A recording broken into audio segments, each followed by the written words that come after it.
So it was nice to go out and do that. We were so prepared that I had us on mute. Oh, wasn't that great? Wow. So thank What you, have I been everybody. up to? Wow, I'm Did just the like week long. completely. One, I'm tired, and two, we were running a little bit behind on stuff. Sorry, folks. So you're watching the Barry B podcast streaming live to 802 Scoop, Main Street, Barre, Vermont. Michael Booten, and of course we've got Liam Hogan over there from Hogan Group LLC, and Tim Bolton, our special guest this evening, because we haven't had him on in for 3-4 years. Yeah. It's been a hot minute. It's been a few. There's been a few. So how have you been? I've been good. Just kind of after doing many years in the bakery, I decided that I needed to chill, reinvent myself, and find another mission.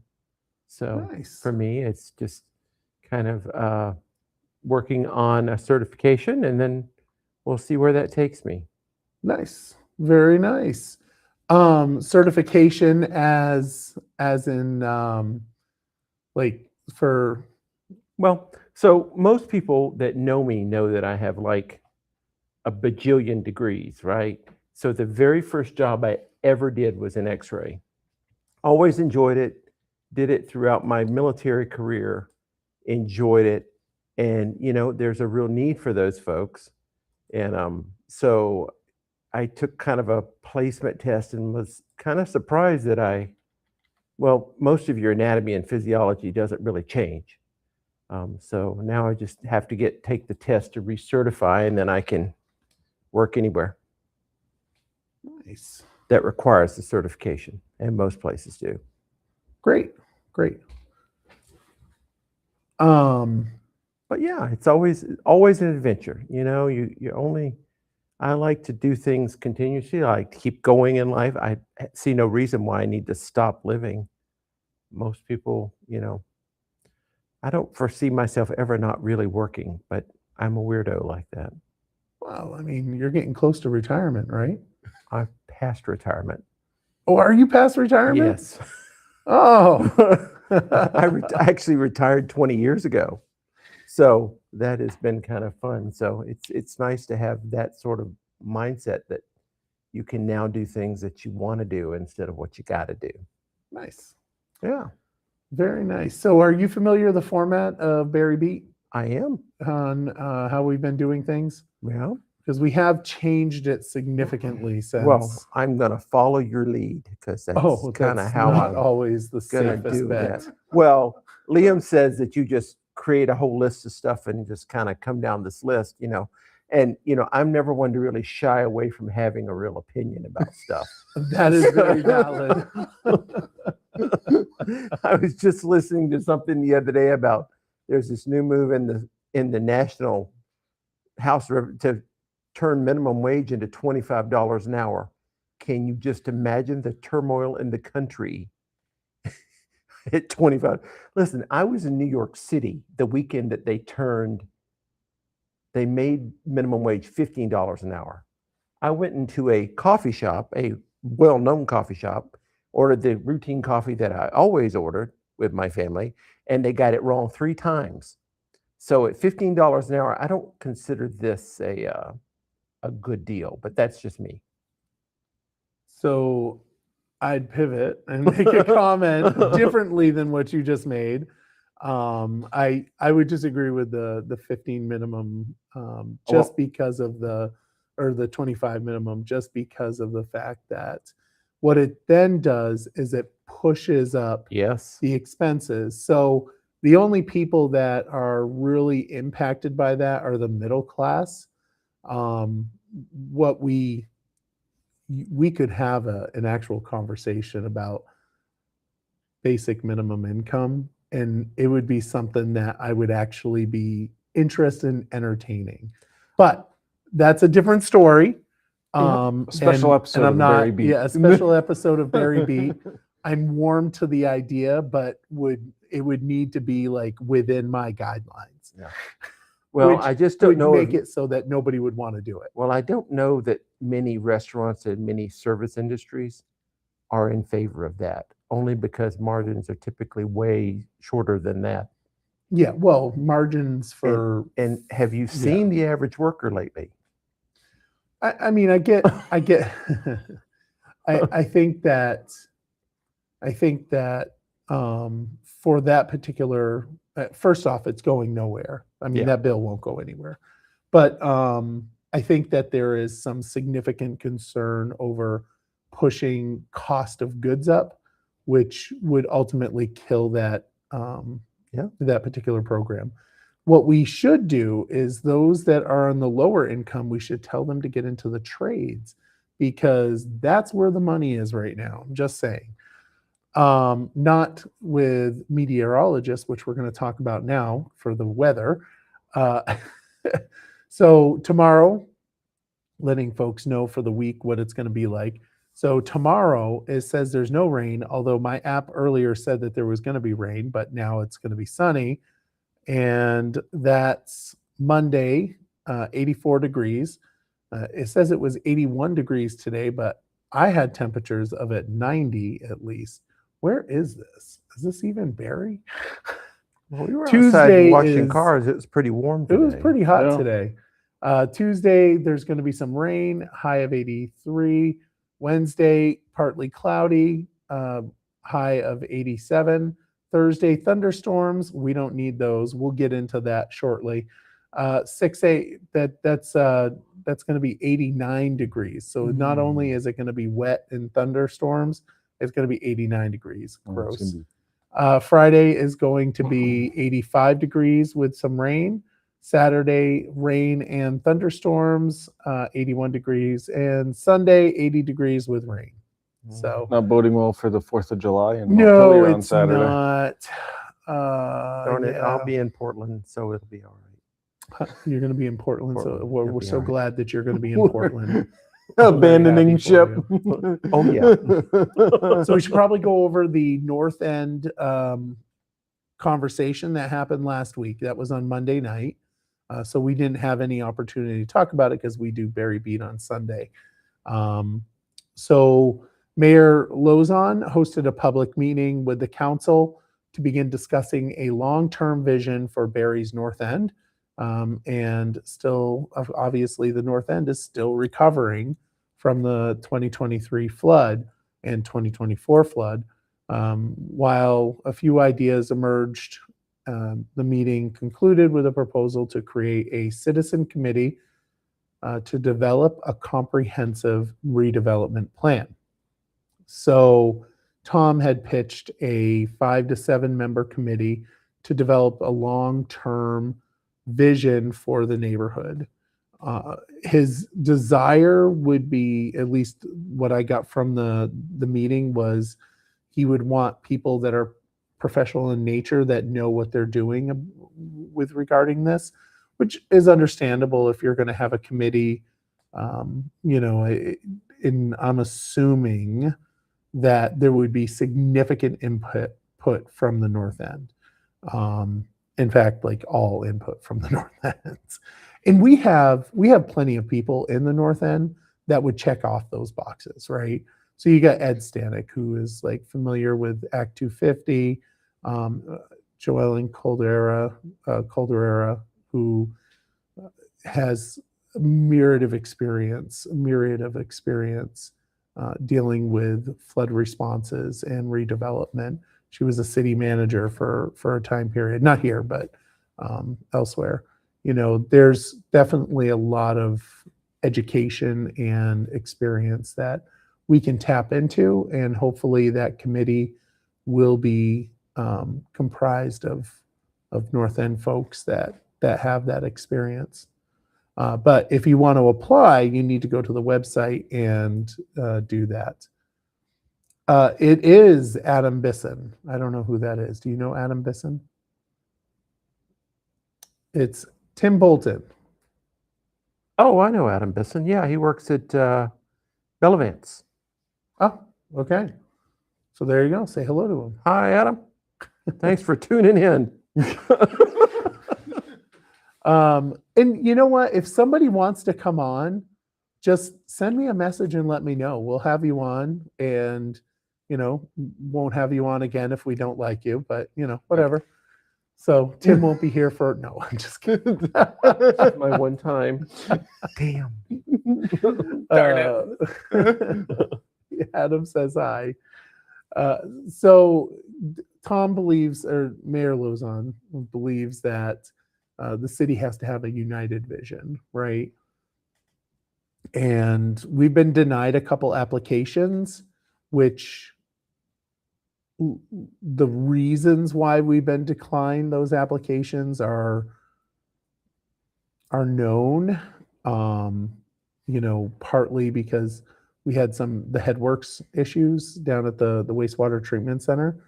We can't really put a lot of development in if we don't have our sewage treatment center fixed.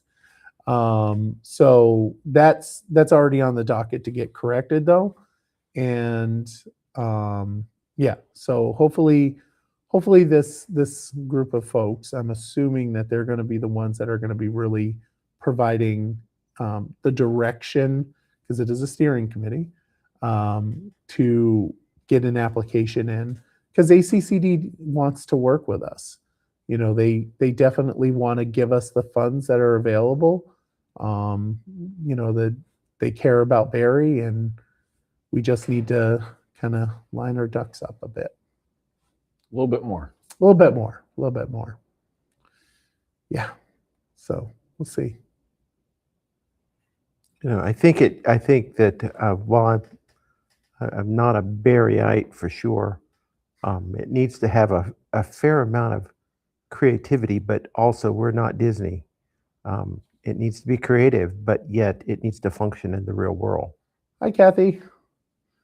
And that's, where things can get kind of hairy for a lot of folks.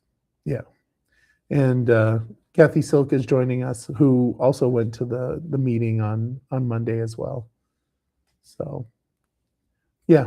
All right. So getting into the regular news, because there's no city council this week, no school board this week.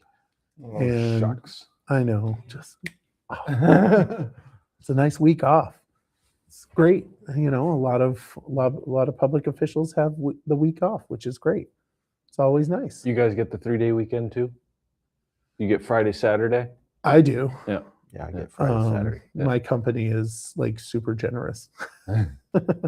Not as generous as the state, but you know, the state has definitely way more vacation days.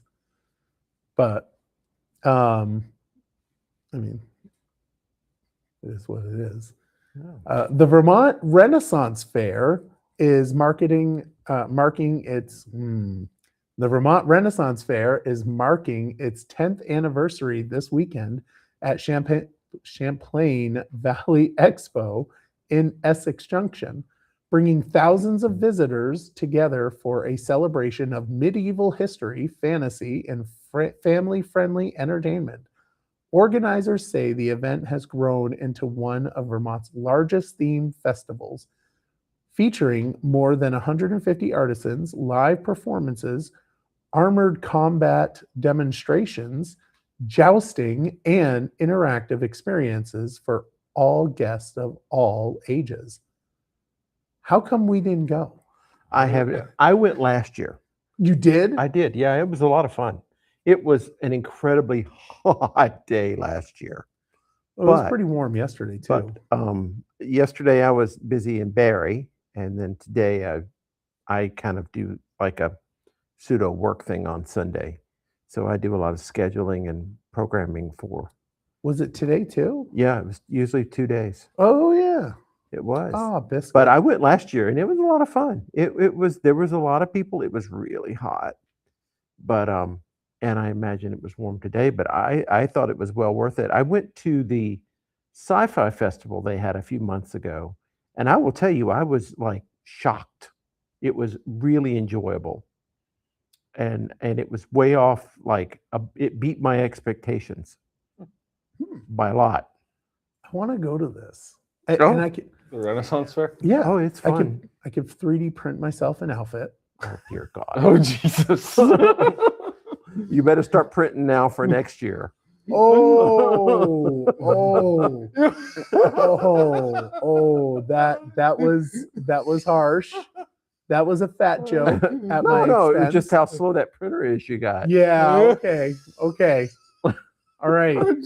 Moving on. But the Renaissance thing was really a lot of fun. I had several good things to eat, which I usually can find the food. Did you have a turkey I leg? did not have a turkey leg. That's not my Those are thing. Amazing. I would be fun to watch jousting though. It would be. Is it like Game of Thrones? fun? Well, it's really it's not graphic unless there's an accident and you don't want to be there for that. No. But, it is a lot of fun, and, people do sword fights, and there's all kinds of characters there that from different realms of the medieval you period. could print a sword. Yeah. Yeah. I mean, it would be out Oh, of you could PLA. just buy one that's been printed there, but you know. could do that too. but no, it's a lot of fun. I would tell you, it was really worth it. And there's potions and wizards, and there were witches and people you could cast a spell. It was like some stuff that was just kind of out there. But it So seemed like a lot they of fun. do hexes and curses? They do. There are people there that can help you with those. Oh, I have a stack. I have a stack of people that need a good hex on them. Well, okay. You'll have to tell me if that works. I will not be doing that. Although it's very tempting at times, but I will not. I will tell you that the company that manages, there's like, I think I have the flyer at home. There's like 8 or 9 different events, Vermont Gatherings it's called, and they have it programmed out all the way through December. And I Really? will say that it's worth following because I've been to, there's a holiday one. There is a plant, something that we went to that was kind of a bit much. There was a lot of people there. Tell But me when the next one is, because the 3 of us should Oh go my God. and we'll go live at the location. are you going to be, make you Friar Tuck or Little John? Again, I feel like that's another fat joke. All right.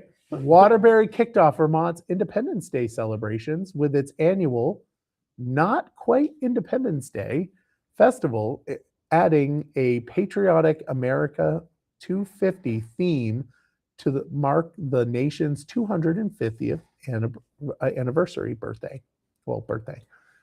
The all-day community event featured a parade, food, games, and family activities, with parade floats highlighting key moments in American history from the Revolutionary War through today. So I went to that, and it was actually pretty cool. It was pretty cool, and I obviously walked with my sign. As I'm walking up, Teddy was working at the Reservoir. I think that's the name of the restaurant. And he's like, "You're about 20 minutes too north," because obviously I represent Barre City. But there was some Barre City folks there. Oh yeah. I was like passing out my tchotchkes, the little American Eagles that are red, white, and blue, and yeah, it was pretty cool. It was pretty cool. I was actually in the news. Oh, They did the parade, and you could see me walking behind the float, because you could see me behind the float. In case you want to do another fat joke, Did Tim. not do a fat joke. But you could see you though. Jerk. Who invited this guy? Invited you. But I was walking with the Washington County Republicans, which was pretty cool. We had a lot of fun. Did you have a good turnout? Yeah, there was quite a few people there. So candidate for Senate, Neto, LeClaire, and Schmeckel were there. I don't know if there was any other state reps. I think I was the only state rep that went. And yeah, it was pretty good. It was definitely pretty good. Cool. We had the Turning Point kids there, so that was exciting for them. They were passing out the flags. Sue Paxman was there. So, yeah. Cool. Yep. All right. There was another state rep there, Teresa Wood, but she was there in her capacity as Rotary. I went up to her and I was like, I gave her a little tchotchke because she's a state rep and for, I'm assuming it must be Waterbury, because if she was on Rotary, I don't know where she's from. Nice lady. But I went up and gave her a little tchotchke too. And then I said, I know that I made the comment, like, I know that I'm on the opposite side. And she was like, well, actually, I'm here on behalf of the Rotary, so we're not, which was nice. I thought it was great. Cool. Johnny Bedot was there tapping on the drum.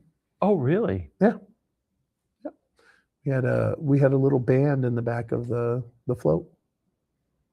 Oh, that's cool. Yeah. That must have been a big float. It wasn't. A $3.8 million federal grant will fund the cleanup of the long contaminated former True Temper factory site in St. Johnsbury, clearing the way for new housing and other redevelopment projects. Local leaders say the investment will also help advance several nearby downtown revitalization efforts, creating opportunities for additional parking, commercial growth, and much needed housing. So I obviously read at a third grade level. What was that place before? What is the True? So I don't remember what they did. I saw it somewhere and I can't remember. Okay. But it was a factory and it has brownfields. Do you know what brownfields are? Yeah, that's usually where it's been contaminated by Yeah. different chemicals. So we had brownfields. Well, Here, Barre City is brownfield. where Like the everywhere in Barre City is a brownfield. It's pretty bad. the mitigation thereof, like City Place did some mitigation, and if you go on Merchants Row or Enterprise Alley, the you can see pipes out of the ground in there. That's part of the mitigation of getting rid of the stuff. Like they pick up the soil sometimes and just cart it off. Cool. Yeah.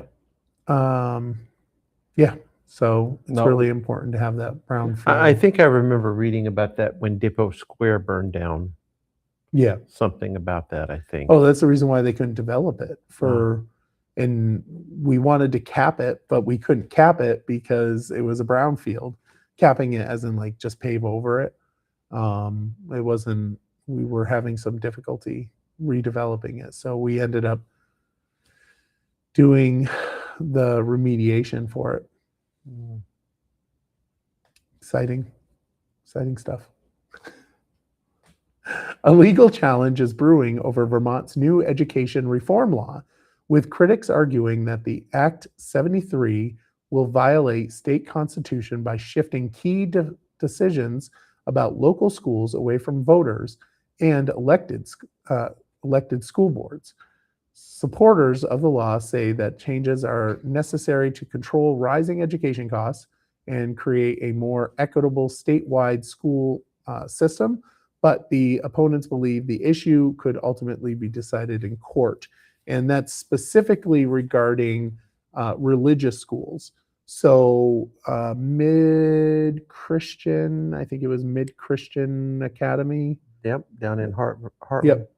They're suing the state of Vermont because the Supreme Court came down in 2022, I believe, indicating that if independent schools or non-public education schools get funds, then religious schools also have to qualify.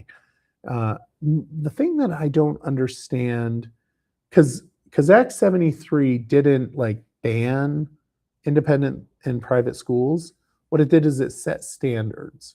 So is it that the school is not meeting the standards? And if they're not meeting the standards, that's I don't know how that really jives. How can you have a school that doesn't meet the standards that's allowed to run? They may not have the same standards as a public school. Like I don't know. Are you trying to tell me that there's a private school in Vermont that has a lower standard than public schools? Are you kidding me? I'm just saying that there's like education standards that, there's certain standards, and I don't know what they are, and I would have to go back and look at the law that was from last year. But I remember the consternation over the issues with independent schools, and I think WCAX did it, and they said that they went from 56 independent schools that qualified down to 18. So, and Mid-Christian wants to be able to tap into those funds as well. Absolutely. So they're suing the state of Vermont under the equal protections or equal whatever part of the Constitution. Right, equal protections, isn't it? Yeah, well, it's not equal. It's equal. So the way that Vermont's Constitution is set up, because we had this problem with Act 60, was it Act 60 that birthed the way that our funding formula is set up? I'm pretty sure it is. Somebody can call me on that. But it was back in late 90s where the Supreme Court of Vermont said that all schools have to get the same amount of money, right, per student. It had to be equal across the board. Because, for example, in Barre, right, you had the school in, down here in the North End was a little more impoverished than the Ward 1, right? Tom talked about it And he would say, the school in Northbury wouldn't have the same stuff because parents up in Ward 1 would just come down and drop off, 20, 30 balls, right? Where we would get the leftover balls, the ones that were half flat. And you remember those balls, right? The rubber I'm not ones from that here, it so was just like, oh yeah, none of you were. Somebody online remembers the half flat balls. That we'd use them for dodgeball, which was terrible. Anyway, which was one of the reasons why we went to the combined school, the BCEMS. So there wouldn't be that disparage witness or whatever. Inequity would be no inequity. Everybody would be the same. And everybody would have fully inflated balls. Yes. That's correct. that's important. You laugh about that. I remember. Oh, no. I grew up in a very poor town in the South. As a matter of fact, my school had just integrated 5 years before I started. Ooh. So it was a black school and a white school. And then they integrated, and it was a elementary school and a high school. So they were still working out some of the kinks 5 years later. When was that? Oh, this was in the 70s.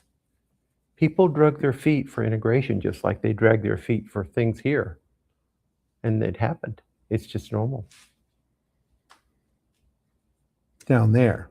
Not Well, up no, here. it's up here. People drag their feet awful hard here. Well, they I've drag their been- feet here. I've I'm not been going on to the deny school board. that. I've seen the silliness. It's okay. Okay.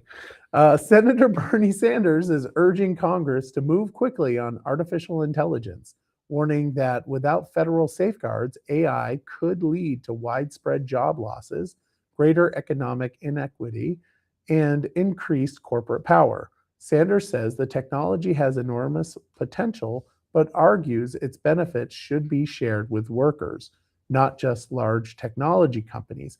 He also thinks that we should fall behind the 8 ball with China so that they can take the main dominance role, and then China can be like the main leader on everything, so that, because it's a communist country and he likes communism. God bless Bernie Sanders.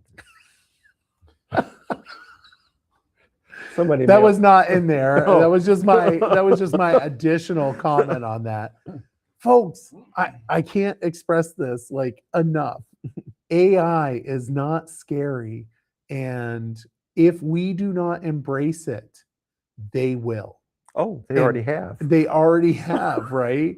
The only reason why they're not as far along in AI as we are is because of the chips. And that's a lot of that's from Taiwan. So all China has to do is just Micron has become the new trillionaire company because of chips. yeah, We need to move along now. right. you know, And I get there's the issue with water usage and electricity.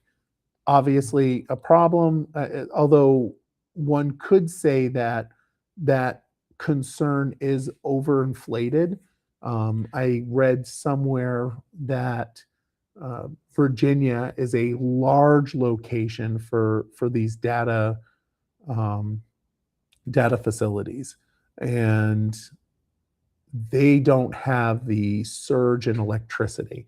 But that being said, you know how you can fix your electric rates? Nuclear. God, Michael. Thought I was controversial. I'm Well, just- the catch is this, think about malls. I didn't say nuclear. Malls. Think about malls. 20 years ago, malls were the thing. Maybe Yeah. 30, 40 years ago. Now they're emptying and they're turning them into something else. Yep. So think about this with your data centers. They're going to be empty and they're going to turn them into something else. There is a very slight prediction that there is an AI bubble going to break. I've read about it 2 or 3 times. This could be kind of like your .com bubble. I remember that. Absolutely. I And mean, ChatGPT isn't making any money. Claude is. but here's the thing. people who make the money get to spend the money Right. however they want to. I don't care. They get to spend it like you want it. So, as a non-participatory person like Bernie Sanders, for him to be overly concerned how people who are spending money, their own money, it seems kind of out of his scope altogether. But that would be typical of Bernie Sanders, and unfortunate, but it's okay. He gets to have his opinions too. He does. God bless him. I would disagree with that opinion on AI. Yes, I did see that, Kathy. We'll be getting to that shortly. Kathy said the answer to the video question is yes. So I have a video that I'm going to be playing in regards to some weather issues, and that's a teaser for folks. It's got Oh wait, that's hula- next on our a agenda. hula doll on the dash, maybe? Is that the deal? Maybe. Vermont has already recorded more tornadoes in 2026 than in any year in more than 6 decades, making this an unprecedented year for severe weather in the state. I just can't say anything. Meteorologists say changing weather patterns have contributed to the increase, while reminding Vermonters that tornadoes, though still relatively rare, are a real threat that requires preparation and awareness. So WCAX did this, and they showed the last 20 years. And, there was 2, 1, 2, and then there was like 5 years of none, 2, 1. So our average has been about 1 a year. And this year we've had 3 already, which is pretty high, right? It's pretty high considering that, the average has been 1, and, our high for the last 20 years has been 2. 1962, it was 5. So, I mean, it's not insane, like, to think that, it could get up to 5, because we've had it before. But it's just strange. And the reason why I wanted to show the video is because the weather has been very bizarre, and we know that Williamstown had the tornado, and I actually think, based on like what happened at my house, which something happened. It was some sort of microburst that trees just all fell down right behind my house, and it was a space no bigger than the studio that it just came down and dropped. And now I'll just share that video because it's insane. And this was the backyard of my neighbor. My tree fell on their property, on their camper. And as you can see in the video, it's a little windy. And this was Thursday 2 weeks ago. And the rain comes in, the wind, and all of a sudden the trees fall, bounces the camper. It's pretty insane. Very, very insane. Oh, Super wow. sketch. Yeah. Sorry, Liam, you don't get to see it. That's all right. I'm sorry. Oh no. Yeah, the trees just fell. There was like 5 trees that fell. So I can't imagine what it's like to be in a tornado. Have you been in a tornado? You're old enough. A couple times. A couple times? I'm from the South. We have those things regularly, but I'm We different. don't. We don't have those in Vermont. But it's one of those things that you just are prepared for, and you don't do stupid stuff. I mean, like what? I mean, how can you Well, how can all you right. prepare So yourself way except for back in don't live the a dark trailer? ages, Because I was I in don't the know what it military, is, but the and they tornadoes don't evacuated like the trailers. base. Except some of us stayed behind and had a hurricane party. Not the brightest move, but I was young and silly. Party. That's dumb. It was dumb, but I mean, you wouldn't go out. You don't go out when there's really torrential weather and skateboard down Main Street. That just would make sense. At Yeah, least it no, doesn't to me. That's stupid. I'm Or weird. tornado. Or a tornado. I'm just moving on. A new investigation by BT Digger finds that despite lawmakers' efforts to limit the use of automatic license plate readers, Vermont police agencies have continued accessing plate data through out-of-state systems and regional information sharing networks. Privacy advocates say that the practice undermines the intent of the state's surveillance law, while law enforcement agencies argue the technology remains as an important tool for solving crimes and locating suspects. Did anybody ask whoever it was why they don't use the state provided system? Or So in the state of Vermont, there's regulations around law enforcement using cameras for license plate tracking. It's why we don't have those automatic zappers for tickets, right? You go Oh. through Maryland and you get a ticket mailed to you. Well, I do because I I'm have. usually speeding. But in the state of Vermont, those aren't allowed. Any particular reason, or we just want people to do Because whatever there they was a want? law passed that I doesn't didn't ask allow- that. Any particular reason we don't allow this other than there not being a law? Because we have laws against really a lot of stupid stuff. Any particular reason we don't allow this I mean, other than there being a law?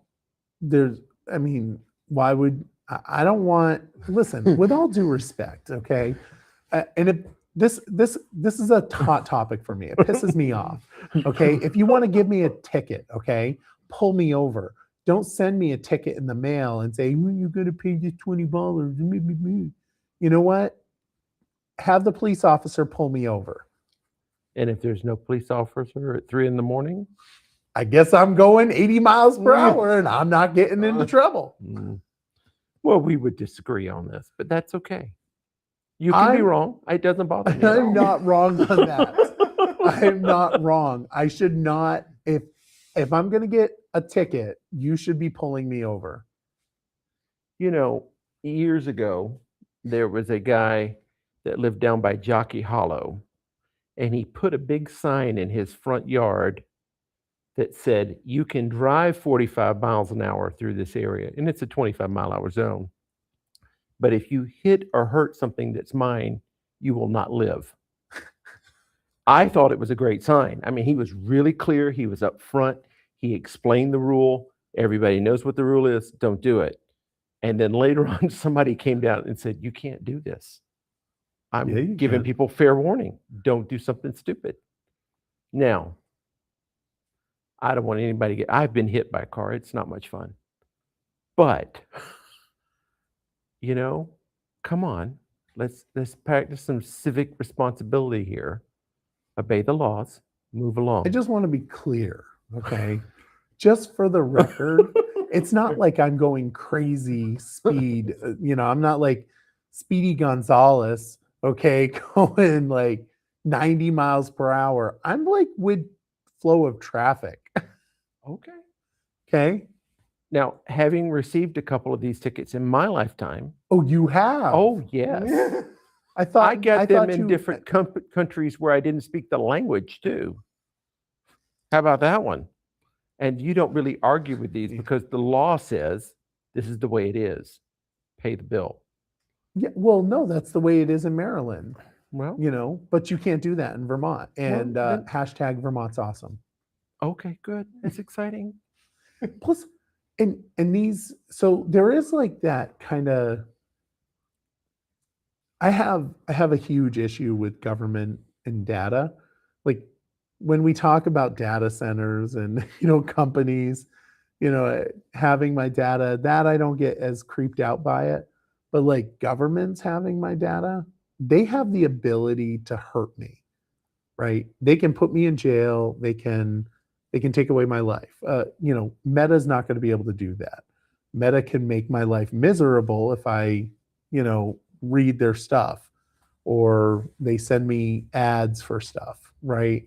But it's not like they're going to put me in jail. The government can do that. Well, And- Facebook jail is harsh, I've heard. Huh? Facebook jail is harsh, I've heard, but I Yeah. don't know anything about I that. have never been in Facebook jail. I haven't either, but I've heard stories. I Heard have stories. too. I've never been in Facebook jail. I'm just saying that, you know what, I'm okay with So anyway, not having cameras. and people no are off of that. using an outside agency with license plate data on it to track people who are breaking the law. Is that what you're saying? Correct. Okay, I'm fine with that. Moving along. Sign me up. I think that goes back to my original adage, don't break the law. Have a nice day. So moving on to something that you would be interested in. Whatever, Tim. I don't even want to talk to you. Nobody likes you. Listen, I've been doxxed so many times by the minions of the Barre people. I don't even care. All right. Vermont's luxury destination wedding industry has surged since the pandemic, with affluent couples increasingly choosing the state's scenic mountains, farms, and inns for multi-day celebrations. Wedding planners and venue owners say demand is stronger than ever, bringing a major economic boost to local businesses while creating new challenges around lodging, staffing, and affordability. Okay. You used to do cakes. I did. How much, may I ask how much you charge for a wedding My cake? cakes were, I never had a problem finding customers because my cakes were usually a couple $100 less expensive. It's flour and sugar. I don't understand the need for a $4,000 wedding cake, but I'm different.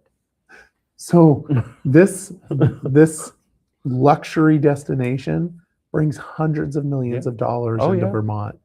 And Vermont Association of Wedding Professionals, luxury weddings is defined as events over $100,000. Jesus. And insane. they've seen a standout growth in the last 5 years. Looking here, roughly grew from 31 million in 2025 from 17 million. And Well, these are probably, that's the wedding report in the knot reported that. these are probably estimate. people that don't have huge staffs. They have, like a lot of really good wedding coordinators. They have a very small staff of just 2 or 3 people that manage different things.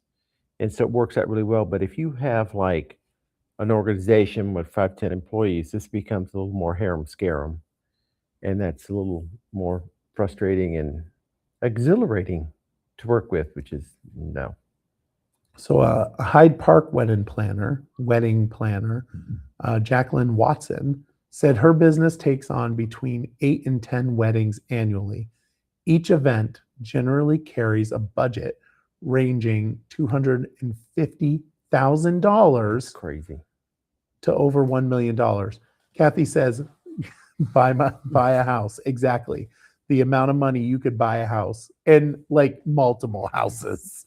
That's insane. I mean, the idea that Let me just say, I am not for a wealth tax. I am not for taxing the rich. You know, that tax the rich thing. This could get me on board. Don't be spending $250,000 on a your wedding. money. I get it. It's your money. Blah You blah get blah. to spend it however you Man, want. that's a lot of money, but though. I can't see paying that. I can't see paying that kind of money for something. Especially like when that. you're going to get divorced in less than 20 years. Well, oh, hell, I wonder what the prenup cost for that wedding. I shouldn't laugh. Divorce is very sad. I think it's very sad. But it happens. Like 50% of marriages end in divorce, and you're spending $250,000. You know what? The weddings that are the marriages that I hear the most about that last forever are the ones that are done down at the local office for like $20. Mhm. You buy your license and walk out the door. Yeah. Yeah. You know, Think about this. I was listening to my youngest child really likes Tay Tay, I do Taylor not know if Swift. Tate. Oh, Taylor Swift. And imagine what it's costing her. Now, the story is going, I don't know if this is rumor or not, that she's getting married at Madison Square Garden. And I'm like, oh my God, what that must cost. Just to rent the venue? well, wait a Shut minute. up. Let's ask AI. Let's ask AI how much that's going to cost. Ready? Let's Madison see. Square Garden. And you don't rent that for just a day. Right. It's like a That's week. several days. Right. And you probably don't get the staff that How come much along is with it. Taylor Swift spending on her wedding? Oh, it didn't work. I bet it's How much is Taylor Swift spending on 500 her million. wedding? At least. Let's see. No. That's total bullshit. how much? Based on current rumors, the most commonly reported estimate is around $20 million. Yeah. $20 million. There's a reason why I dislike her music. Have you $20 seen million. the AI generated pictures of her and Travis Kelce if they grew up in a trailer park? They're so funny. I have not. I have not seen those. But I'm excited that the wedding industry is having a moment here. Yeah, no, I'm that's very excited. That's awesome for And Vermont. especially for people who like doing that kind of stuff. Yeah, that's exciting. I really got more enjoyment when I was doing wedding cakes from doing smaller, more intimate things and doing weddings for people I knew and liked and spent time with. And we did one really kind of high-end wedding out in Sugar Bush for some executives from CNN. And it was like, they had chocolates flown in from Argentina. And I was like, yeah, this is not my cup of tea. See, Argentinian chocolate. Well, that was just I mean, they had flowers flown in from the Caribbean, and this was in the fall, and it was a glass tent, and it was just it was a lot. Ooh. And the people that were managing it were fairly stressy. that's just too much. I'm moving on. Governor Phil Scott has signed legislation that significantly reshapes Vermont's approach to homelessness, ending years of political stalemate over the state's hotel motel voucher program. The new law, H 938, creates a statewide homeless response continuum, invests nearly $83 million in shelter and support services, and gradually shifts the state away from relying on hotels and motels as the primary emergency housing option. While advocates say the measure provides a more organized long-term framework, many warn the transition must be carefully managed to avoid leaving more people without shelter, which, I mean, that's a legitimate concern. But I'll say this, we push people out of the hotels and into this continuum where, there's shelters, there's services. We'll have more hotel space opened up for this, huge industry of wedding receptions. Brought it right around. Did you see that? Yeah. Well, I mean, I don't know. I can't. I mean, I'm not a big fan of the hotel motel program. Oh, I I'm think not a fan at all. we expanded that exponentially during COVID, and we created something that was just a monster of a program. And the legislature desperately tried to expand it even more, but Phil Scott vetoed that. And Good. And I just, it's not a good program. People go into the hotels, they don't have services. We needed to change, and I'm very thankful that H 938 passed. So when will that be closing down? Well, it's going to be a gradual course it gradual will thing. be. It's not like, Within years or decades? don't know the timeline. I'd have to go back to the bill. I mean, second there's tiered. generational hotel livers, probably we shouldn't have that, right? Well, I mean, there is some. Well, I there mean, you is got second generation, third generation welfare recipients. We shouldn't Right. have second generation, So- third generation hotel recipients. it's a tiered approach, right? So for folks that are, struggling to maintain their housing, there's a, services available for that. Then once you're out of housing, then there's services available and there's shelters, low barrier. I don't have it in front of me, but there's like 4 tiers of service. And the final one where if nothing else can help, there's the hotel. But it's the last stage. I mean, there's benefit. Like we should be providing services to help folks get out of homelessness. Absolutely. And my personal opinion is build a crap ton of tiny little homes and sell them for like $20,000 a pop. And if the state takes a wash on it, the state takes a wash on it. But that's a bunch of housing that's flooded in, and people can buy them and whatever. And then I struggle with the fact that someone is homeless for years and years and years. I struggle with it. Well, I think some of that is going to be taken care of in the services side of things, right? So if someone has a mental health issue and someone has, substance abuse issue, that should be covered under the services. Now the question is about the people that struggle to, deal with their finances. Where do you draw the line? And that's a good question. Where do you draw the line of saying, hey, the pack of cigarettes that's $10, you're buying quite a few of those, and you're not spending that money on your housing. There's a legitimate conversation to be had there, or having the advanced phone, right, when a regular track phone could work.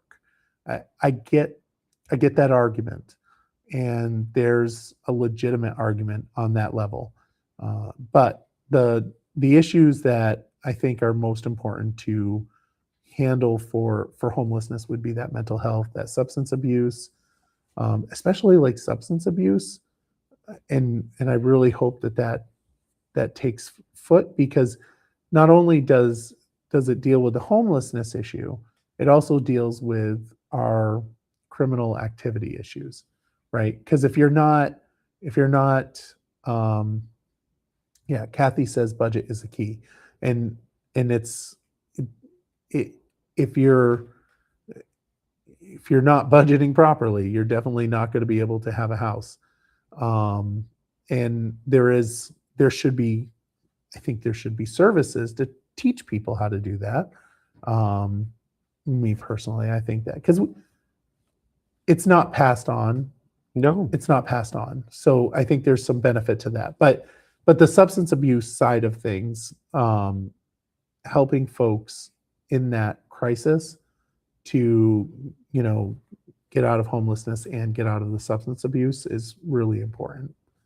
No, I Especially agree. for Back in the day when the Good Samaritan was the only game in town, they had a program that started a timeline, and you had so much time and you would be out of the system, right? And Well, I think joy, they do still have that. well, I would venture to say that's null and void, because people have lived there for years now. But back in the day, they would push people, no, you need to go to this appointment, you need to do this. And I was pretty supportive when they were very adamant about getting people through the system and into whatever they needed to have. But when they started just housing people, that's no way to live. And that's no way to kind of encourage people to live. I don't know if I don't know. I don't know who's anymore. down in the Good Samaritan. I don't think there's people there that's been living there for years. I could be wrong. There was at time. I'm not familiar with it. I Yeah. severed ties after one of their inmates threw a rock through my windshield. Oh, Oh yeah, that Was was. Yeah, it was the No. guy that threw rocks in like 5 or 6 windshields around town. Oh yeah, Yeah, I yeah. remember that. The I It remember was my infamous rock favorite. thrower. It was my favorite. It's not the shelter's fault though. It was not. They housed the person who did it. It was not the shelter's fault. How could that be? It's not the shelter's fault. I would say it's not the shelter's fault. I would say it's our laws that allowed that to continue. If I had a house guest that went across the street and vandalized my neighbor's yard or car, would I be partially responsible for that? Yes, I would. Because I housed this person that I thought was sketchy to begin with. Well, Tim's going to get canceled. I'm okay with that. No, I don't know. I don't know if I would go that far, but Well, anyway, so that's all I got. That's all I got. Do you guys got anything? Nope. No, I don't. nothing. So what's the next big thing coming up for Barre? I don't know. Is it the Heritage Festival? Yes. Yes, and weather permitting, we'll have the parade on Friday for Montpelier, and then I think there's a Cabot parade on Oh, yeah, 4th Saturday. of July. Yeah. Oh, Yeah. I won't be here. No, you'll be in. I'll be in Portland. It'll be in Portland, Ooh, good for you. not Oregon. No. Nobody wants to go there. Anything new and exciting coming from City Council? I don't think so. Nothing. I mean, there's nothing on the agenda. How goes the new look for a city manager? I don't know. I don't know. I hope they find Yeah. one. Yeah. But yeah, you could always apply. No, thanks. No. No. All right. I've celebrated my last winter in Vermont. Thank you very much. Oh, that's sad. No trivia night. Oh, unless Liam is my new trivia partner, Oh, Oh, well, Better, not yeah. till I just have to leave before winter. which is after November Well, 3rd, right? I'll After know, I'll November know 3rd. by the first weekend in October when Okay. I'm leaving. Which would be after November 3rd. Whatever. whatever. All right, folks. Thank you for watching the Barry Beat podcast. Tim, thank you for coming in. Oh, it's my pleasure. And Liam, of course, thank Of you for course. coming in. I'll be here next All week. right. Thank you, everyone, for watching, and we hope you have a wonderful day. We may not be here next week. We might have to change our time. So we'll let you know. Stay tuned. Stay tuned. Have a great night.